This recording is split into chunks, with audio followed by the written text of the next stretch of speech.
Nikola Jokic, Luka Doncic, Giannis, SGA at Joel Embiid. Yan ang consensus na top 5 players sa NBA ngayon. Sa PBA, meron ba?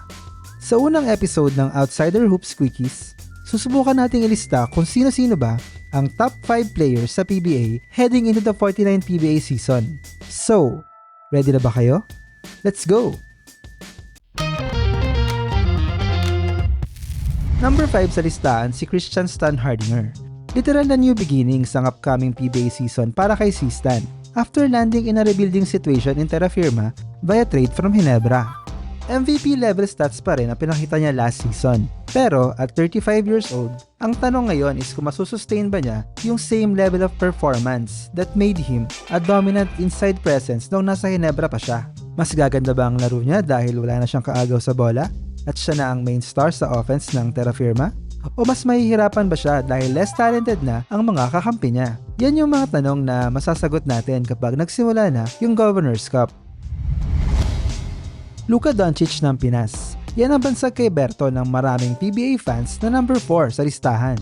May pagkakahawig nga naman kasi sa stats na pang MVP level at kung paano umiikot ang laro ng NLEX sa kanya. Kung merong isang PBA player na pwedeng maging star ng isang heliocentric offense, si Bolik na yon. Alam naman natin na kayang-kaya niya magbuhat ng team, scoring at playmaking wise. Pero he still needs help in order to win.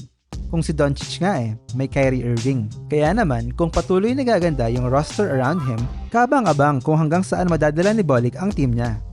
Sa eventual na pag-angat ng NLEX, siguradong sasabay din ang pag-angat ng status niya as one of the top players sa liga ngayon. Kapag binabanggit ang San Miguel nowadays, usually si Junmar ang una mong maiisip. Pero malapit na ata magbago yon as San Miguel is slowly becoming CJ's team. He was the finals MVP noong Commissioner's Cup, delivering the championship to SMB with his patented scoring ability. What's scary for other teams sa PBA ay hindi pa tapos mag-evolve tong si CJ. As great as he already is, there's still some refinement that can be done in some parts of his game. His 3-point shooting and decision-making sa half-court for example. But ito ang sigurado, once maklik na ang lahat sa laro niya, sky is the limit for him and the San Miguel Beermen. Second sa listahan si Calvin Oftana ng TNT Tropang Giga. Last Commissioner's Cup, yung shooting splits ni Calvin were as close as to 50-40-90 as you can get. Alam niyo ba na sa NBA na may 50-40-90 club at sa dinami-dami ng naglaro sa NBA, 9 players pa lang ang nakapasok doon, ever. So sa context ng PBA, napakahirap gawin nun. Kaya nakakabilib talaga yung ginawa ni Oftana. A PBA player with that kind of offensive efficiency deserves a top 5 spot in my book. With Mikey Williams seemingly leaving TNT for good, si Calvin Oftana na ang clear-cut franchise player ng Tropang Giga ngayon. He produced great stats last season pero sa quarterfinals lang nakaabot ang TNT on both the Commissioner's Cup and All-Filipino Cup. Will it be different this season for him and TNT? Let's see. 2024 na pero match-up problem pa rin si Junmar sa lahat ng teams sa liga. Single coverage, makakain ng buhay ang bantay niya. Double team, ipapasa lang niya ang bola sa isa sa mga all-star teammates niya for an open shot. Sakit sa ulo no?